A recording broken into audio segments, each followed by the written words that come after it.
Good evening, good afternoon, good morning, wherever you are in the world. My name is Sir Lucius L. Leftfoot, AKA Daddy Fat Sacks, AKA Hot Tub Tony, AKA Sylvester the Unskippable, AKA Big Boy One Half of the Mighty Outcast, and I'm here to read you the Christmas story, classic, How the Grinch Stole Christmas, the full edition. I gotta make a confession. Oh, I can't read.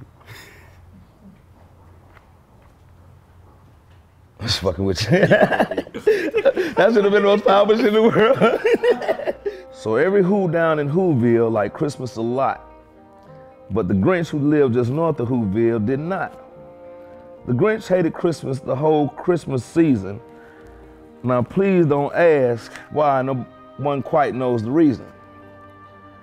It could be that his head wasn't screwed on quite right. It could be perhaps that his shoes were too tight. But I think that the most likely reason of all may have been that his heart was like the horn outside, y'all. But whatever the reason, his heart or his shoes, he stood there on Christmas Eve hating the Who's. Cartoons hating. Staring down from his cave with a sour, grinchy frown at the warm lighted windows below in their town. For he knew every Who down in Whoville beneath was busy now hanging a mistletoe wreath. And they're hanging their stockings, he snarled with a sneer. Tomorrow's Christmas is practically here. Then he growled with his Grinch fingers nervously drumming, I must find a way to keep Christmas from coming. For tomorrow he knew all the Who girls and boys will wake up bright and early, they rush for their toys. And then oh the noise, noise, noise, noise. That's one thing he hated. The noise, noise, noise, noise. Then the Who's young and old would sit down to a feast, and they feast, and they feast, and they feast, and they feast. They would start on Who pudding and rare Who roast beast, which was something the Grinch couldn't stand in the least. And then they do something he liked.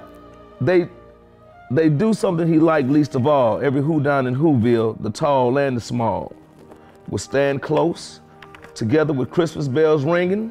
They stand hand in hand, and the Who's will start singing. They sing and they sing and they sing and they sing. And the more the Grinch thought of the Who Christmas sing, the more the Grinch thought, I must stop this whole thing. Why, for 53 years I put up with it, now I must stop Christmas from coming. But how? Did he got an idea, an awful idea? The Grinch got a wonderful, awful idea. I know just what to do. The Grinch laughed in his throat, and he made a quick Santa Claus hat and a coat. And he chuckled and chuckled with a great Grinchy trick. With his coat and his hat, I'll look just like Saint Nick. All I need is a reindeer. The Grinch looked around, but since reindeer are scarce, there was none to be found. Did that stop the old Grinch? No, the Grinch simply said, if I can't find a reindeer, I'll make one instead. So he called his dog Max. Come here, Max. Then he took some red thread and he tied a big horn on top of his head. Then he loaded some bags and some old empty sacks on a ramshackle sleigh and he hitched up old Max. Then Grinch said, giddy up, and the sleigh started down toward the homes where the Who's lay a snooze in their town.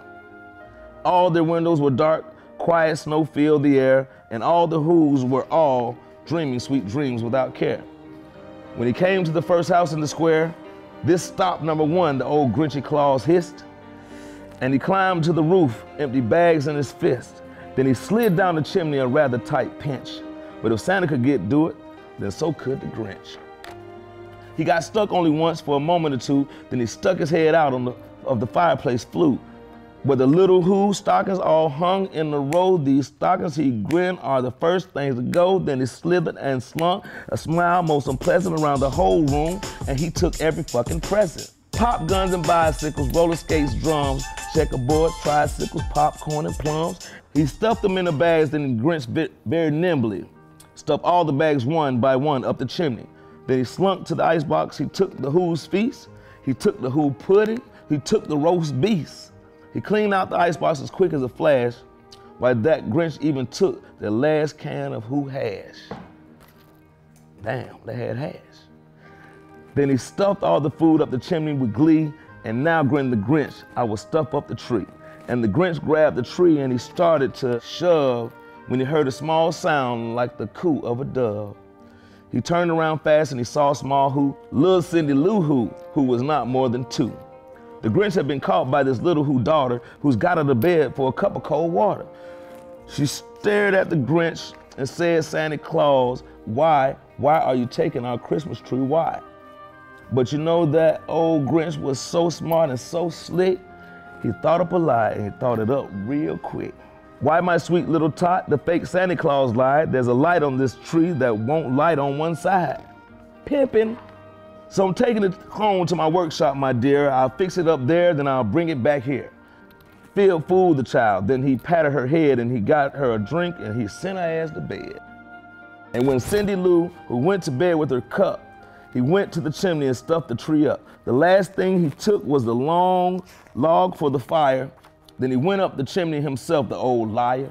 On their walls he left nothing but hooks and some wire, and the one speck of food that he left in the house was a crumb that was even too small for a mouse.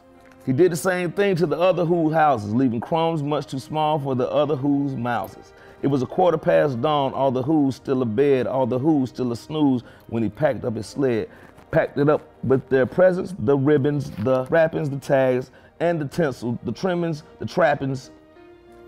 3,000 feet up the side of the Mount Crumpet, he rode to the tip top to dump it. Pooh, pooh to the Who's, he was Grinch-ishly humming. They're finding out now that ain't no Christmas coming. They're just waking up. No, they're just what they'll do. Their mouths will hang open a minute or two. All the Who's down in the Whoville will all cry boo-hoo. "That's a noise," grinned the Grinch, "that I simply must hear." So he paused, and the Grinch put a hand to his ear. And he did hear a sound rising over the snow. It started in low, then it started to grow. But the sound wasn't sad. While this sound sounded merry, it couldn't be so, but it was merry, very merry. He stared down at Whoville. The Grinch popped his eyes and he shook. What he saw was shocking surprise. Every Who down in Whoville, the tall and the small, was singing without any present at all.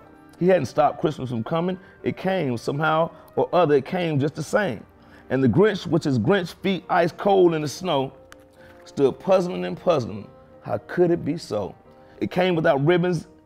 It came without tags. It came without packages, boxes, or bags. And he puzzled 3 hours till his puzzler was sore. Then the Grinch thought of it, something he hadn't thought of before. Maybe Christmas, he thought, doesn't come from a store. Maybe Christmas perhaps means a little bit more. And what happened then? Well, in Whoville, they say that the Grinch's small heart grew 3 sizes that day. And the minute his heart didn't feel quite so tight, he whizzed with his load through the bright morning light. And he brought back the toys and the food for the feast, and he himself, the Grinch, carved the roast beast. And that's how he did it. Thank you. I would like to wish you and yours a very happy holidays or season skeetings from the one and only Big Boi. Happy Swallow Days, and we'll see you have a new year.